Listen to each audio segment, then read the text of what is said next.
Voici encore une autre histoire que j'aimerais partager avec vous. Cette histoire m'a été confiée par un frère. Ce frère en question, c'est l'histoire de sa grande sœur qui a perdu sa vie. Où le copain, le chéri de sa grande sœur sacrifie sa grande sœur pour avoir de l'argent. On va quand même écouter l'histoire, comment ça s'est passé, et tout le monde a su dans la famille que vraiment c'était le chéri de leur fille qui a sacrifié leur fille et le gars a commencé à prospérer dans sa vie. J'aimerais dire à tous ceux qui m'écoutent matin, midi, soir, quand nous mettons ensemble là, s'il vous plaît, mon frère, tu veux faire tes sacrifices là. Toi-même d'abord, il faut quand même dire non que oui, je fais ce sacrifice-là pour moi-même. C'est-à-dire, toi-même, il faut faire sacrifice si toi-même tes propres parents. Laisse les parents, c'est-à-dire, laisse les enfants des autres. Si tu veux être riche là, fais cette richesse-là, fais ça si toi-même tes parents. Arrêtez de dire non que oui, moi je vais faire ça si ma copine ou mon homme pour être riche. Le sang versé, il y a toujours les problèmes derrière. Le sang versé pour avoir, c'est-à-dire, tu verses le sang pour être riche là. Dis-toi qu'il y a un sérieux problème derrière qui t'attend. On va quand même écouter l'histoire, comment ça s'est passé. Et ça arrivé là. Vous allez mieux comprendre. Je commence. Les deux, ils étaient Goégas. Oui, les Goégas. Donc, le monsieur en question, il n'avait pas l'argent, il faisait son petit boulot. La fille aussi, elle faisait son petit boulot. La fille était bien placée que le monsieur. Mais l'amour n'a pas de secret comme ça, tout se passait bien. Un peu. Le monsieur dit à sa copine que, ah, vraiment, moi, je vais avoir l'argent. Voici ceci, voici cela. Comme ça, quand on va avoir l'argent, voyez ce qui va se passer, voyez ceci. Oh, la fille, elle vivait chez ses parents. Le monsieur vivait chez ses parents. Voilà comment, en relation de combien d'années, ils ont fait une relation de 3 ans, on partait dans 4e année. Oh, c'est des jeunes gens. À chaque fois, le jeune homme disait non que oui, lui veut être riche. Dans leur pays là-bas, là, lui veut être riche. Quand on dit riche là, parmi les riches là, lui veut être dedans. À chaque fois, il disait ça à sa copine. Sa copine dit non qu'il faut batailler, on peut travailler ensemble. Tu sais, tu travailles là-bas, il travaille ici. Si tu as un projet là, tu me dis, on va se focaliser sur ton projet et tu vas réaliser ton projet pour être riche. Il dit, il n'y a pas de souci. Donc, tout se passait bien comme ça. Et voilà, ils ont prévu. Oh, les deux familles se connaissaient, les deux familles se communiquaient, les deux familles s'attendaient. Voilà comment le jeune homme va envoyer la division entre les deux familles. Voilà comment il va envoyer la division entre les deux familles. La famille, voilà l'histoire qui commence.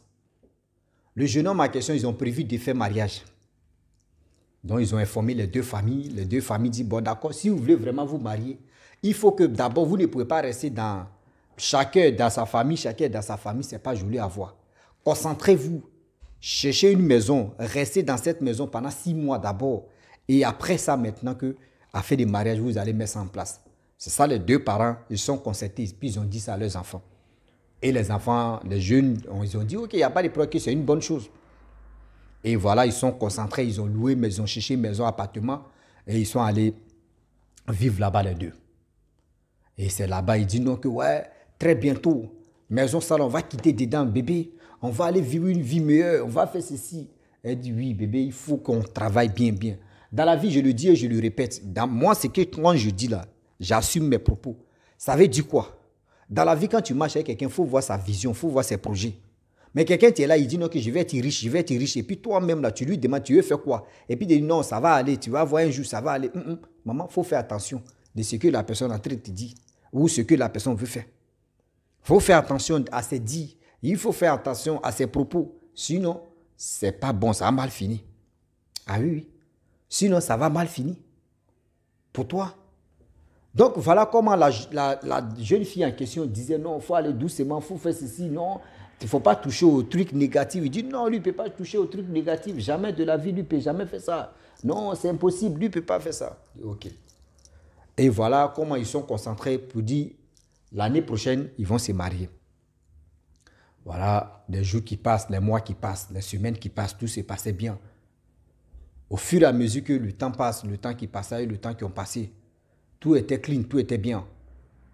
Voilà, les deux familles, les gens ont commencé à se préparer. Ah, le mariage de nos enfants là, nos deux enfants là, vraiment, famille, côté femme, côté homme aussi, les deux se préparaient, les deux se côtoyaient, les deux mettaient, ils étaient contents. Voilà comment la fille en question, on dit la veille, c'est comme c'est demain, ils vont aller se marier. C'est demain, ils vont aller se marier. Voilà, oh maman.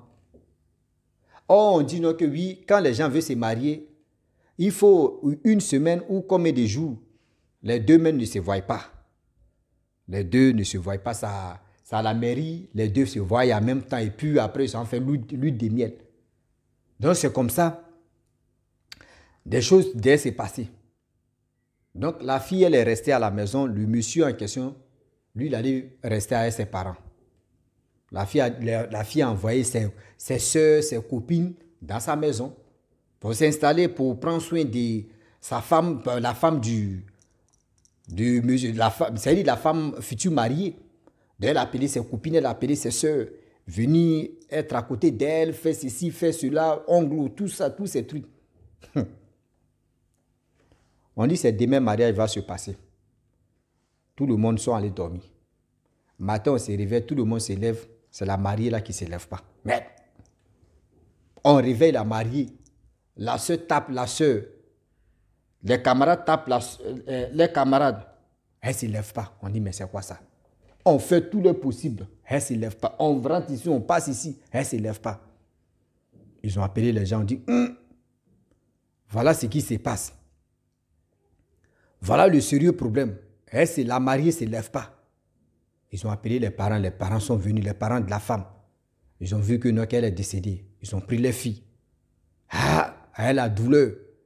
La veille même, c'est-à-dire le jour même, elle devait se marier, c'est là qu'elle meurt. C'est bizarre. Ils ont pris la jeune fille, leur fille, ils l'ont envoyée à la morgue. Vraiment, les questions, le monsieur aussi est venu, il a commencé à pleurer. Oui, ma femme est décédée. Ma femme, pourquoi? Mais l'homme nous est méchant. Ma femme, et on dit, ils n'ont qu'à faire toxie pour voir si vraiment elle n'est pas, ils n'ont pas empoisonné. Parce que c'est lui-même, hein, le mari qui est en train de dire, le futur. C'est-à-dire, le copain de la femme qui est décédée là. La jeune fille qui est décédée, c'est lui qui est en train de toxie. Ils n'ont qu'à voir si elle n'est pas décédée ou soit elle n'est pas... Ils n'ont pas empoisonné les jalouses là, les jaloux là, pourquoi? Ils ont fait autopsie. On dit non, c'est pas poison. Ils ont fait des trucs, rien. Bon, les parents aussi disent, bon, d'accord, pas de problème. À la douleur, ils ont organisé funérailles, tout. Vraiment, robe de mariée, même qu'elle devait porter pour se marier, Dieu merci qu'ils ont acheté. C'est dans cercueil, robe de mariée là, c'est passé. Les dots, tout ça là. Les parents de la femme ont dit non que oui, c'est bon, nous on ne peut pas prendre, c'est qu'elle est déjà décédée, nos filles sont décédées, on ne peut pas prendre les dots derrière elle. Donc nous on ne peut pas faire ça. Retournez-vous avec vos trucs de dots, etc. Et ils ont pris. Donc les parents ils n'ont rien dit, ils étaient là. Voilà, plus d'une semaine plus tard, 2 semaines, 3 semaines, 1 mois, boum, on voit le jeune homme. Et on dit il est dans une voiture, Range Rover. On dit tout dernier des Range Rover là, le gars a payé Range Rover, il est dans Range Rover. On dit mais soit il a loué ça ou soit il a fait ceci. Les gens disent non, c'est pour lui-même Range Rover là. Mais les parents disent comment ça? C'est-à-dire les parents de la fille maintenant, ils ont commencé à se poser des questions. Mais attends, après la mort de nos filles que le jeune homme il a commencé à avoir l'argent ou soit c'est quel bonheur. Bon, mais attends, qu'est-ce qui se passe? C'est bizarre. Et voilà les parents des jeunes hommes aussi qui étaient contents. Oh, nos fils ont reçu, nos fils aujourd'hui là. Hey, nos fils c'est ceci, nos fils. Les parents de la fille sont levés et disent bon, affaire à nous, on voit ça bizarre. On va aller consulter pour voir qu'est-ce qui ne va pas. On va aller vraiment remuer les mamites. On va voir qu'est-ce qui ne va pas parce qu'on ne peut pas accepter que nos filles nous quittent comme ça facilement. Que c'est bizarre. Et c'est dans bizarre là-haut, les parents, je vous dis, c'est dans bizarre là. Voilà l'histoire. Les parents sont allés remuer les mamites. Arrivé où on remue les mamites, c'est papa Okechi. Papa Okechi dit non que, mais le problème, demandez au futur mari de votre fille en question qui est décédée là. Demandez-lui. Il sait le pourquoi. Comment votre fille est décédée. C'est lui qui va vous expliquer. Merde. Il dit, c'est foutu, ils étaient fâchés, mais comment ça? Ils sont venus directement. Bou, bou, bou, bou. Et ils sont allés chez lui. Parce que lui, il avait déménagé, il a changé de maison. La maison où il a pris la même... Oh, le gars, mais il était au top. Donc, les parents de la fille sont allés là-bas pour dire que, ah, voyez ce qui s'est passé, voyez, il faut nous dire. On dit, tu as quelque chose à nous dire. Il dit, lui, il n'a pas compte à rendre à quelqu'un. Et on dit, non, il faut nous dire. On dit, tu as fait quelque chose. Il dit, lui, il n'a pas fait quelque chose. Et d'ailleurs, même, il a commencé à se fâcher. Il dit, mais vous venez m'accuser chez moi à la maison. D'ailleurs, mais quittez chez moi. Il avait les gros bras, il avait les vigiles. Ils sont venus prendre les parents de la fille en question et ils sont sortis de la maison. Et ils sont retournés directement chez Papa Okechi. Quand ils sont arrivés là-bas, et c'est là, ils ont dit non, que, ah, nous, on est allé chez le jeune homme. Le jeune homme nous a chassés de chez lui et il a dit non, qu'il n'a pas compte à rendre. Il n'a pas compte à nous rendre. Donc, du coup, on n'a qu'à quitter chez lui. Et il a appelé les vigiles et le gardien est venu nous chasser. C'est là le Papa Okechi dit, ok, il n'y a pas de souci. Si c'est lui qui a fait ça là, il n'y a pas de problème. Mais je vais vous dire la vérité que la mort de votre fille là, c'est lui qui a la base, c'est lui qui a sacrifié votre fille. Et au-dessus de sa richesse là, vient de la mort de votre fille. Les parents disent quoi? Ok.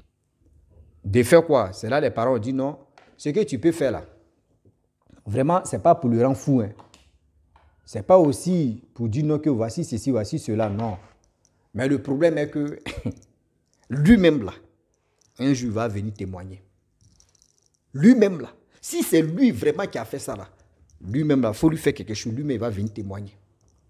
Papa Okechi dit c'est tout, il dit oui, il dit ok, il n'y a pas de souci. Il est parti, il a fait ce qu'il pouvait faire. Il dit bon, vous pouvez partir. Les parents de la fille sont partis. Un jour passe, 2 jours passent, 3 jours passent, 1 semaine passe. Je vous dis 2e semaine, 3e semaine, boum. Le gars là-bas, là, vraiment, c'est ses parents maintenant qui appellent les parents de la fille qui est décédée là. Ah, vraiment, nos fils nous appellent matin, midi, soir pour vous parler de quelque chose. Nous, on lui demande, c'est quoi? Il ne veut pas nous dire. Il dit non que c'est à vous, il veut vous parler de cette famille, telle famille. Bon, la famille aussi de la fille, on dit, ok, il n'y a pas de problème. Nous, on est là, vous pouvez venir avec votre fils. Nous, on est là, on vous attend. Donc, ils ont fixé un jour, on dit, bon, on a 2 jours. Ils sont préparés. Ils sont partis. Le jeune homme en question, il était là. Quand ils sont arrivés là-bas, c'est-à-dire les parents même du jeune homme en question, ils n'étaient pas au courant de ce qui s'est passé. Ils ont dit, ah, les parents de la fille aussi ont dit, ah, c'est vous avez dit non que vous allez venir ici. Vos fils vont nous dire quelque chose. Vous êtes là. Nous, on est là. On vous écoute. C'est là maintenant, le fils dit non qu'il s'est mis en genoux. Le fils s'est mis en genoux, commençait à demander pardon. Il dit, mais comment tu nous demandes pardon? Il dit non, je vous demande pardon. Vous êtes venu chez moi, vous êtes venu me poser la question, je vous ai chassé chez moi. C'est là maintenant les parents du jeune homme disent, attends, tu les as chassés de chez toi, mais pourquoi? Non, maman, non, c'est pas ça, papa, c'est pas ça. On dit, mais attends, c'est pour cela que tu nous as amenés ici. Mais c'est quelle honte ça là? Gars ne savait pas qu'il y avait un vrai cachet, il y avait un vrai barème derrière. Non, je me suis mal comporté, je m'excuse, voici ceci. Voilà les parents du jeune homme qui disent, mais attends, c'est pour cela que nous on t'a posé des questions. Tu disais non que tu veux leur parler. Donc, mais attends, tu es méchant, hein? Tu es venu, c'est-à-dire tu es venu verser notre visage même par terre. Tu es venu nous humilier ici. Tu dis non, mes parents, calmez-vous, c'est pas ça. Et on dit, mais c'est quoi encore? Il faut nous dire. Les parents ont commencé à insulter eux-mêmes leurs propres fils. Oh, les parents de la fille en question savaient le pour et le quoi. Ils ont dit non, calmez-vous, c'est vous. Vous le connaissez. Les enfants sont comme ça. Oh. Nous, on n'est pas fâchés. Hein. Nous, on n'est pas fâchés qu'il nous a dit on n'a qu'à quitter chez lui. Donc, nous, on n'est pas fâchés. Laissez-le, il est venu parler, non? Nous, on l'a déjà excusé, on l'a déjà pardonné, tout ça là. Nous, on l'a déjà pardonné. Dama, il a traité de parler là. Nous, on l'a déjà pardonné comme ça. Il dit non, on dit bon, d'accord. C'est pas encore fini. Il lui dit c'est pas encore. On dit bon, d'accord. C'est pas encore fini. Bon, vas-y. Non, franchement, je vous demande pardon. J'ai fait quelque chose de mal. Vraiment, je vous ai arraché votre fille. On dit quoi? Non, c'est moi qui ai tué votre fille. Je l'ai sacrifiée pour avoir de l'argent. Voici ceci. Vraiment, je n'arrive plus à dormir. Elle vient mentir. Elle vient me vraiment persécuter. Elle vient me faire ceci. Je vous demande pardon. Les parents disent, ah bon? Les parents de la fille maintenant disent, ah bon? Les parents du jeune homme à question, mais ils ont ouvert les bouches comme ça. Ils ont ouvert les bouches comme ça. Ils ont déjà les bouches comme ça. Ils ne peuvent plus parler. Les parents de la fille disent, ah bon? Nous, on est allé là-bas, on est quitté à quelque part. On nous a dit que c'est toi, on n'a qu'à venir te demander.